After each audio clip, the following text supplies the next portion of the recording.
Welcome to Talking Grit. My name is Jason Harwood, giving you my instant feedback after Lions win 34 to 10 against those Cleveland Browns here in week 4. Just got home from the game for my season tickets. Super excited to talk to you about my raw emotions after this game. If you're looking for more full in-depth analysis, Jacob and I will be running our normal live show on Monday night. Tomorrow night, the 29th, we'll be running that on YouTube. You can join. We want you to join. It's fun. We refer to your comments right on the show. We can have further dialogue on a play that maybe you're confused on. And then at the end of the show, you know what we do? We do the all 22. Hopefully you could join us for that. It is a lot of fun. And let's get down to what we came here for. Lions beat the Browns after the break. Welcome to Talking Grit. All right. So, not to be a Debbie Downer, but the first thing that we're going to talk about is the injury to DJ Reed. Yeah, it didn't look good, right? He was writhing around on the ground. I don't know what they showed on the broadcast, but for me inside the stadium, they brought the cart out really fast. Not a good scene. However, it is listed as a hamstring injury. I was fearing an ACL injury. The way he was rolling around, he was holding his knee area. Not saying that hamstring is not dangerous or, could be a long-term injury. I just was fearing ACL because that's like a year off, and then we've already, that's going to affect next season. Hamstring injury, while it could be serious and could threaten this season, wouldn't go on till next year. The tweets that are coming out from DJ Reed and Kirby that initially, that it's 6:34 p.m. right now on Sunday. The tweets that came out before that seem to be positive in nature. So hoping that we've avoided serious injury here. So that's the first thought that I had on the game. Of course, Hutch had his scare while holding our breath inside the stadium. Turns out that was no big deal. While I'm on the subject of Hutch, another dominant performance. Strip sack. Askey ends up falling on it. Ran for the touchdown, was redeemed down, but awesome play, right? Defense did what they needed to do. First drive struggles. We got to see the end of that, right? I mean, that's just going to be a killer. Just giving up opening touchdowns. Now, the caveat to that is that we've locked down after that, especially in that Bears game and then in this Browns game. The Ravens, we extended a little bit further. They had a couple more touchdown drives on us. But, for the most part, I'm feeling pretty good about that. So our defense is looking pretty good now.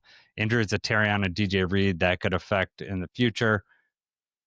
I would be devastated had Joe Burrow not been injured, because the thought of facing, with cornerback 3 and 4, Jamar Chase and T. Higgins, and with Joe Burrow at the helm, that would be very, very scary. However, Browning doesn't scare me as much. However, Higgins and Chase are no walk in the parks there. So we're going to have to play well up front and hope everybody's healthy there, because I'm not afraid on our offense. Browns defense, very tough. Knew it was going to be a tough day for Monty just because they like to clog up those lanes. We're not going to get big rushing lanes like we did versus the Ravens.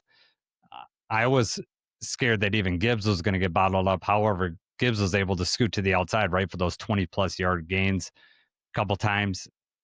Previous to that, the longest run that the Browns had given up, I believe I saw a tweet, was like 11 yards, and Gibbs had 2 20-plus yard runs. So awesome, able to get to the outside. His quickness to the line of scrimmage was key in this game. Amon-Ra St. Brown, what can we say? Just almost expected at this point. And I'd never want to take it for granted. Love it. And there had to have been a pick play or something for Amon-Ra to get that wide open on that second touchdown. Maybe, I know Tussauds was in there. Maybe he just clogged. He's big, but we didn't get called for a penalty. Luckily, went in and scored. Goff did what he had to do. it was tough in there. He took some hits today, I thought. He actually got out of the pocket on that play in the first quarter and threw it to Amon-Ra downfield, which you generally don't see Goff throwing it that far down the field on the run. Not well, usually. And then also we got to mention JMO. Couple major drops, man. Just those could be backbreakers against a really, really tough team. I don't know if it's a lack of concentration. I don't know what's going on, but uh, just can't have those. We need him to make those catches. So hopefully that gets cleaned up moving forward. The thing that I'm encouraged by all the games we have not played, you know, I wouldn't even say anything. We're close to a perfect game. We're 3-1. Um, and we still haven't played our best football, and we're still progressing towards that. As Dan Campbell has said, a complementary football team. Defense was getting turnovers given to the offense, and they were doing enough to put points on the board. But to be honest with you, I didn't breathe a full sigh of relief until Khalif's, amazing punt return touchdown. It wasn't until that point that I was like, okay, we got this. Because I think at that point it was still a 10-point game. And I look at what happened with the Packers last week. The Browns just kind of stayed with them and just like kept it close. And then, they got the turnover from Jordan Love that, flipped that. Now, I don't expect Goff to make that same mistake, but he did make a pretty blatant mistake when he just threw that ball up and got intercepted earlier. Now, granted, that's down the field further. They were still going to have to drive and try to, score a touchdown or get some points. And frankly, the Browns couldn't do it. They either shot themselves in the foot with holding penalties or our defense was getting sacked and putting them in the hole, which is exactly what we needed them to do. Good game overall. Obviously happy with the results. Moving forward, want to see JMO get some big plays down the field. We need to see it. Haven't frankly seen it enough this early in the season. Now, I didn't expect that necessarily against the Browns. I thought we were going to play it more safe, but we had our shots to just break this game open earlier. Didn't take advantage of it either through drops or they had pressure and they got to Goff. So like to see some of that cleaned up. I thought our defense played sound.